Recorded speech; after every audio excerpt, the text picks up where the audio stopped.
नमस्कार। फिर से आपका स्वागत है आभास पॉडकास्ट में। आज के इस एपिसोड में हम मिल रहे हैं एक बहुत ही इंस्पायरिंग लेडी से, रचना अग्रवाल। रचना अग्रवाल एक एस्ट्रोलॉजर हैं, एक वास्तु कंसल्टेंट हैं और एक न्यूमरोलॉजिस्ट हैं। उन्होंने ना अपना करियर सिर्फ एक स्पिरिचुअल साइंस में आगे बढ़ाया, बट वो एक टीनेजर डॉटर की माँ भी हैं। और एक माँ होना एक फुल टाइम जॉब होता है, आप जान सकते हैं। और एक टीनेजर बच्चे की माँ होना क्या होता है, हम सब समझते हैं। और वो अपने काम के साथ, अपनी फैमिली लाइफ के साथ, अपने मदरहुड की रिस्पॉन्सिबिलिटीज़ के साथ किस तरह से बैलेंस करती हैं, वो एक देखने लायक चीज़ है। आज हम उनसे उनकी जर्नी के बारे में बात करेंगे, उनके करियर चॉइस के बारे में बात करेंगे कि किस तरह से उन्होंने इस करियर को अपनाया, उनको किस तरह से इसमें इंटरेस्ट आया और वो क्या क्या करती हैं। आज हम सब उनके बारे में जानेंगे। तो मिलते हैं रचना अग्रवाल से। नमस्कार रचना जी, आपका बहुत बहुत स्वागत है आभास पॉडकास्ट में। तो जैसा कि हम सब जानते हैं, रचना जी एक एस्ट्रोलॉजर हैं, न्यूमरोलॉजिस्ट हैं और एक वास्तु कंसल्टेंट हैं। तो आज हम उनसे सुनते हैं उनकी जुबानी, उनकी कहानी। तो कैसी हैं रचना जी आप? मैं बहुत बढ़िया हूँ बाबा जी। आप कैसे हैं? सब ठीक है। तो रचना जी, आपका जो करियर है उसके बारे में सुनकर मुझे बहुत क्यूरोसिटी हुई कि किस तरह से आपने ये इस करियर को चुना, किस तरह से इस रास्ते निकली हैं आप। तो क्या आप हमें बताएंगी कि आपने इस सफ़र को कैसे स्टार्ट किया, कैसे अपनी जर्नी स्टार्ट की, या इसके लिए आपको इंस्पिरेशन कहाँ से मिली? जी मैम, जरूर। एक्चुअली मैम, मैं I am working in medical line also. Okay. I am working in R1। Okay. हाँ, I am working since last 12 years in R1 अच्छा। As a medical transcriptionist. Means मेरी medical line है। अच्छा। अच्छा। Plus मुझे बहुत, मतलब मुझे कुछ करना था, कुछ डिफरेंट करना था। मैं शुरू से सोचती थी कि मुझे कुछ करना है, कुछ करना है, सिर्फ कॉर्पोरेट में नहीं रहना है। तो hmm. I was inspired by Arvind Sood's journey. मतलब मैंने उनका ओके। पढ़ा ओके। और मैंने उनसे कोर्स भी किया इनफैक्ट।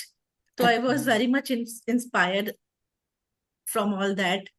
तो बस आप सोचो कि गॉड की, यूनिवर्स की ब्लेसिंग्स थी, प्लस उन्होंने ही रास्ता दिखाया और अच्छा। बस मैं उसी रास्ते पर आगे बढ़ती गई।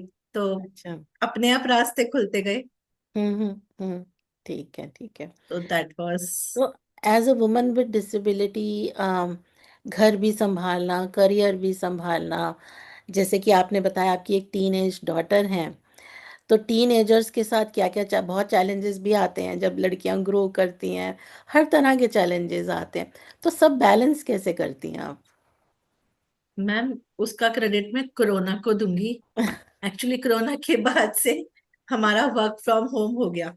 ओके। तो दैट वाज, मतलब किसी के लिए बहुत चैलेंज होगा आफ्टर कोरोना सरवाइव करना, बट हम्म। मेरे लिए बहुत बड़ी ब्लेसिंग थी वो। अच्छा। क्योंकि आफ्टर कोरोना ही मैं ज्यादा अपने ऊपर फोकस कर पाई। मैं सोच पाई कि मुझे क्या करना है, कैसे करना है। हम्म। प्लस अपनी डॉटर की भी थोड़ा साथ दे पाई, उसको देख पाए। तो hmm. That was very much blessing for me. मुझे हम्म। ऑफिस से वर्क फ्रॉम होम मिल गया। हाँ हाँ, उस समय तो सबके साथ ही ऐसा था। तो वो एक तरह से ब्लेसिंग इन डिस्गाइज हो गया आपके लिए कोरोना। जी जी। जी जी जी।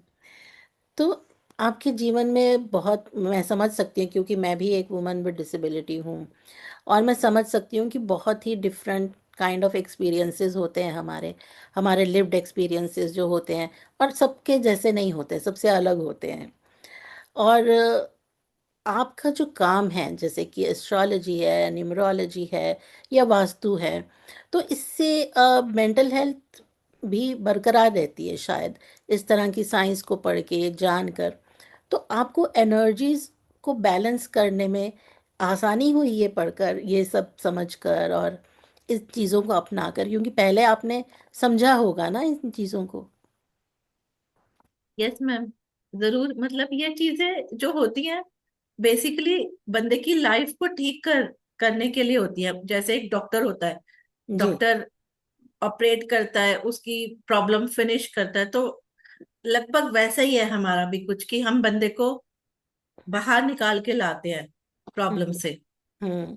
जो हम्म। भी वो फेस कर रहा होता है, चाहे मेंटल इश्यूज हो, चाहे हेल्थ इश्यूज हो, कोई भी इश्यूज हो, तो हम हम्म। उसको बाहर निकालते हैं। तो डेफिनेटली कहीं ना कहीं सेटिस्फेक्शन होता है खुद में हम्म। हम्म। कि हम लोग कुछ अच्छा कर रहे हैं। बिल्कुल। तो डेफिनेटली वो सब चीजें हीलिंग दूसरों में को आती हैं। हील करते करते आप खुद भी हील हो जाती हैं कई बार। Yes yes. हाँ। वही। हाँ। तो क्योंकि जैसे सुकून, सुकून महसूस होता है एक्चुअली। हाँ, ये बहुत बड़ी बात है। और एक रेजिलियंस भी डेवलप होता है शायद, कि जो अपने सामने चैलेंजेस आते हैं उनसे कैसे लड़कर हम वापस आ सकते हैं। तो एक वो रेजिलियंस भी डेवलप होता है वहाँ पर। श्योर तो मैम, आप बिल्कुल। बाकी जो पर्सन्स विद डिसेबिलिटीज हैं उनके लिए कुछ कुछ कहना चाहेंगी, कुछ मैसेज देना चाहेंगी? Yes ma'am, sure. मैं कहना चाहूंगी कि मेरी जर्नी बहुत टफ थी। मतलब मैं ये नहीं कहूंगी कि बहुत आसान थी, क्योंकि हम्म। डेफिनेटली जो चैलेंजिंग आई है उसकी वजह से टफ हो जाता है। चाहे जी। कोई भी चैलेंज हो, जी। जरूर वो आप भी जानते हो, वो मैं भी जानती हूँ, वो हम लोग फील कर सकते हैं। हम्म। डेफिनेटली वो चैलेंज होता है, बट हम्म। हम उसको एज अ चैलेंज ना लेके, हम्म। एक उसको हम समझें कि वो भगवान ने हमें इसलिए दिया है क्योंकि हम फेस कर सकते हैं उस चीज को। राइट। अगर हम थोड़ा पॉजिटिवली लें, पॉजिटिव वे हम्म। में सोचें और आगे बढ़ते रहे फोकस के साथ, तो हम्म।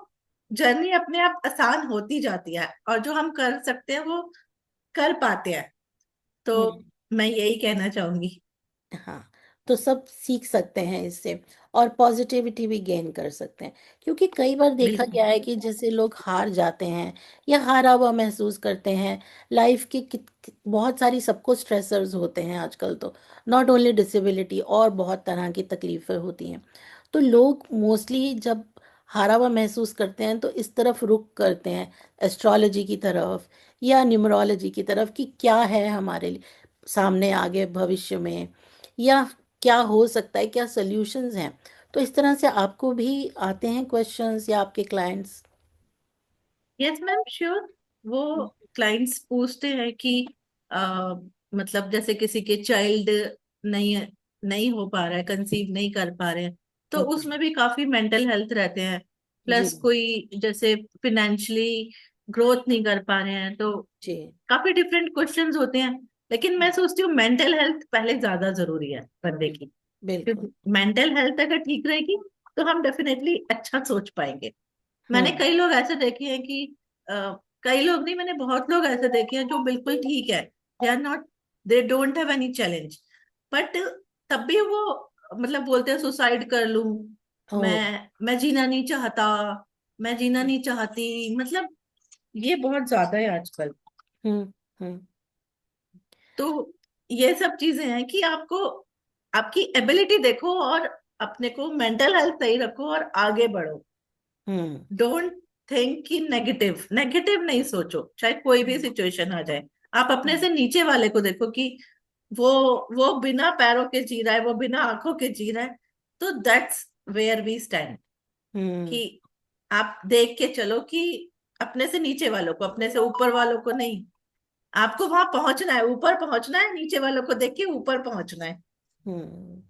तो दैट्स क्या द आप स्पिरिट। आप कुछ ऐसा कोई एक आध अपना केस बता सकती हैं जो जिन्हें इम्प्रूवमेंट हुई है इन सब इस तरह की हीलिंग साइंसेस के थ्रू? यस मैम, बहुत सारे केसेस हैं। एक्चुअली हम्म। एक बच्चा था मेरे, मतलब है अभी केस हाँ जी। आया था। He was around 19-20 years. तो ओके। उनको इम्यून डिजीज हो गई थी। हम्म। इम्यून डिजीज में प्लेटलेट्स अपने आप कम हो जाते हैं, और प्लेटलेट्स कम होने की वजह से अंदर इंटरनल ब्लीडिंग शुरू हो जाती है। ओके। हम्म। तो उनका जो नेम था दैट वाज नॉट गुड। उनका नेम अच्छे आ, उस पे नहीं आता था, कंपाउंड पे। तो हम्म। मैंने उनका अच्छा कंपाउंड किया, नेम बताया, कुछ रेमेडीज बताई। तो हम्म। आप मानोगे नहीं, आप बिलीव नहीं करोगे, बट डॉक्टर ने विद इन 3 मंथ्स बोला कि कोई डिजीज नहीं है। अच्छा। मतलब हम्म। सब टेस्ट नॉर्मल थे, everything was normal, and now the boy is also normal. और उनकी मम्मा ने मुझे स्पेशली थैंक्स किया, हम्म। बहुत थैंक्स किया, और she is happy with the result. तो ऐसे बहुत सारे केसेस हैं। ओके। तो आपकी साइंस में आपका जो ये प्रोफेशन है, लाइन ऑफ प्रोफेशन में साइकोलॉजी का भी शायद बहुत बड़ा रोल रहता होगा।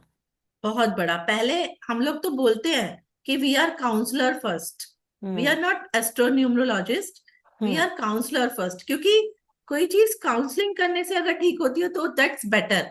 You right. रेमेडीज वगैरह बाद में आती हैं, पहले आपका मेंटल हेल्थ ही सही होना चाहिए।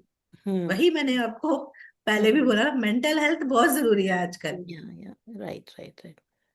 तो आगे के लिए आपके क्या सपने या क्या गोल्स हैं आने वाले समय के लिए? मैम, मेरे यही गोल्स हैं कि मैं ज्यादा से ज्यादा लोगों से कनेक्ट हूँ, हम्म। ज्यादा से ज्यादा लोगों को हील करूँ। हम्म। जितना मैं सोसाइटी के लिए बेटर कर पाती हूँ, मैं करना चाहती हूँ। हम्म। तो अभी तक तो यही गोल्स है मेरे। तो आप लोगों तक पॉजिटिविटी और हार्मनी किस तरह आगे पहुंचाना चाहती हैं, अपने काम के जरिए किस तरह से? अपने काम के जरिए तो है मैम, बाकी अभी तक जो मेरे साथ हुआ है I am happy with that, क्योंकि लोग खुद ही पहुंच जाते हैं मेरे तक। तो हम्म। आगे भी कनेक्टिविटी के थ्रू हम लोग आगे पहुंचते हैं, हम्म। एनजीओ से कनेक्ट होके, सोशल वर्क करके, तो वी आर मूविंग फॉरवर्ड। हम्म। तो आपके पास अगर कोई आना चाहे या ये सर्विसेज लेना चाहे तो क्या तरीका है उसका? आप कैसे, आपकी कोई क्लिनिक है या कोई ऑफिस है या आप ऑनलाइन करती हैं, कैसे करती हैं? मैं ऑनलाइन भी करती हूँ, ऑफलाइन भी करती हूँ, हम्म। जैसे उसको ठीक लगे सामने वाले बंदे को। I do according to that. अगर उन्हें मिलना है तो वो मेरे से मिल सकते हैं, I mean Ghaziabad Rajnagar extension. Okay. अगर उन्हें ऑनलाइन ठीक लगता है या वो मुझे बुलाना चाहते हैं तो मैं चली भी जाती हूँ, मैं होम अच्छा, विजिट आप भी देती हूँ। चल होम विजिट भी देती हैं? Yes ma'am, okay. क्योंकि तो वास्तु के लिए मुझे I have to see everything. हाँ जी, तो मैं वास्तु के ऊपर ही आ रही थी। तो वास्तु के लिए क्या बहुत लोग कंसल्ट करते हैं या सच में, मैंने बहुत सुना है, तो सच में फर्क पड़ता है इसका? यस मैम, फर्क तो पड़ता है, बट कई लोग होते हैं ना कि आपने सुना होगा कि 7 घोड़े की फोटो लगा लो, हाँ। इधर पानी रख लो। तो हाँ, दैट इज नॉट करेक्ट। जो रील बना रहे हैं वो सिर्फ अपने फायदे के लिए रील वो बना रहे हैं। पीकॉक की इमेजेस भी कहते हैं, कुछ पीकॉक का भी कहते हाँ, हैं। कभी कई बार बोलते हैं माउंटेन लगा लो साउथ वेस्ट में, अच्छा। कई बार बोलते हैं नॉर्थ ईस्ट में। अगर आपका वॉशरूम है तो आप ये पट्टी लगा लो। तो हाँ। पट्टी इज नॉट द सोल्यूशन। अच्छा। पट्टी इज नॉट द सोल्यूशन। आपने चश्मा पहन रखा है, आपने स्पेक्स पहन रखे हैं, पर हाँ, आपकी आईज तो वीक है ना। मतलब बिल्कुल। हम्म। आईज तो वीक रहेंगी ना, आपने एक उसको सोल्यूशन दे रखा है अपनी आईज को, हम्म। हम्म। है ना। तो ऐसे ही वो पट्टी है, आप सिर्फ एक सोल्यूशन दे रहे हो। हम्म। उससे कितना हो पाएगा वो आपके कर्मास, बहुत सारी चीजें रिलेट करती हैं। अच्छा, बट तो सोते वक्त तकिया किस साइड होना चाहिए वो भी बहुत लोग कहते हैं। मैम वही कि अब डिपेंड करता है कि बंदे की पूरी डीओबी कैसी है। सिर्फ रील देख के आप अंदाजा नहीं, आप सिर्फ एक रील देख के अपने घर में 7 हॉर्सेस की फोटो लगा रहे हो सकता है आपको जरूरत ही ना हो 7 हॉर्सेस की फोटो की, हो हाँ। सकता है आपको कुछ और की जरूरत हो। तो हम्म। वो आपको एक सही से कंसल्टेशन लेनी चाहिए। अब डॉक्टर है, आप हम्म। डॉक्टर से नहीं पूछोगे कौन सा फीवर है, हो सकता है आपको डेंगू हो सकता है हम्म। आपको मलेरिया हो सकता है आपको टाइफाइड हो। तो आप सबके लिए एक मेडिसिन तो नहीं लोगे ना। You have right. To be differentiate between हाँ। देम। तो हाँ। ऐसे ही हमारा है कि आपको कंसल्ट करके लेना चाहिए जो भी आप ले रहे हो। Okay. I suggest that. Okay. तो आपके सेशंस कितने लंबे होते हैं? बार बार लेने पड़ते हैं या एक में हो जाता है, कैसा होता है? मैम इट डिपेंड्स कि बंदा किस हेल्थ, सबसे पहले मेंटल हेल्थ में मैं जो देखती हूँ, सबसे पहले मेंटल हेल्थ ही देखती हूँ कि हम्म। बंदे की मेंटल हेल्थ ठीक होनी चाहिए, कि वो बिल्कुल। कितना लेने लायक है क्या। हम्म। तो बहुत सारी चीजें उस पर डिपेंड करती हैं।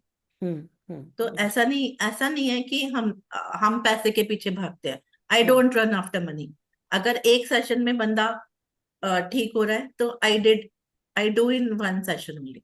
आई okay. Don't run after money कि बार बार आए बार बार आए। I hmm. Don't want that. हाँ, नहीं नहीं, ये तो बहुत अच्छी बात है। तो रचना जी, जैसे कि आपने इसके लिए कोई कोर्स किया है, कैसे आपने इसकी ट्रेनिंग ली है? यस मैम, मैंने कोर्स किया है, ऑनलाइन कोर्स किया है मैंने। अपनी ओके। जॉब के साथ मैंने ओके। 2-2 बजे तक क्लासेस ली है। और अभी भी मेरा चल रहा है आगे, हाँ। कोर्सेज चल रहे हैं। हाँ, तो मैं इसलिए पूछ रही हूँ कि जैसे बहुत सारी लड़कियां हैं जिनको डिसेबिलिटी है, वो बाहर नहीं जा सकती हैं, तो वो इस तरह से घर में बैठे ये कोर्सेज कर सकती हैं और इसको अपना करियर बना सकती हैं। दिस कैन बी जी अ मैम, करियर बिल्कुल। Option for persons with yes. Disabilities. तो इसमें कुछ जेंडर डिफरेंस भी है कि औरतें ही ज्यादा करती हैं या मेल भी करते हैं या कर सकते हैं? नहीं नहीं मैम, ऐसा कुछ नहीं है। वो कोई भी। आप पे डिपेंड करता है। जैसे हमारी क्लास में काफी बच्चे थे, हम्म। बट धीरे धीरे इनका इंटरेस्ट खत्म होता चला गया। तो it okay. Depends on your numbers. Hmm. आपके नंबर, आप कितना गहराई में जा पाते हो, कितना समझ पाते हो, तो हम्म। वो चीज है। अच्छा, ठीक है। तो बहुत अच्छा लगा रचना जी। तो चलते चलते एक छोटा सा कुछ टिप दे दीजिए लोगों के लिए कि जनरल कि किस तरह से उन्हें अपना, जैसे अपने लिए एक पॉजिटिव ऑरा बना सकते हैं, या एक टिप दे दीजिए। आप अपने घर का नॉर्थ ईस्ट देखिए। ओके। नॉर्थ ईस्ट पोर्शन, ईशान कोण जो होता है हमारे घर का, बहुत इंपॉर्टेंट पार्ट होता है। ओके। आप ईशान कोण में सुबह अर्ली मॉर्निंग दिया जलाइए। हम्म। और दिया देसी घी का होना चाहिए। हम्म। अगर सुबह टाइम नहीं मिलता तो शाम को जला लीजिए दिया। ओके। और वो जला के देखिए, पूरा घर आपका वाइब्रेंट हो जाएगा। नॉर्थ पूरा ईस्ट। घर आपका वाइब्रेट हो जाएगा। बहुत अच्छा ऑरा हो जाएगा आपके घर का। तो okay, that's the tip. That's great and that is very easy, कोई भी कर सकता है ये, जी। है ना? Anyone can do it. Anyone can do, अगर करना चाहे तो। Anyone can do. ठीक है, ठीक है। So thank you so much Rachna ji, बहुत अच्छा लगा आपसे बात करके। और ऑल द बेस्ट आपके फ्यूचर के लिए। आपके ये सेवा ही कर रही हैं आप एक तरह से। तो सबके लिए बहुत बहुत शुभकामनाएं आपको। Thank you so thank you much. Ma'am.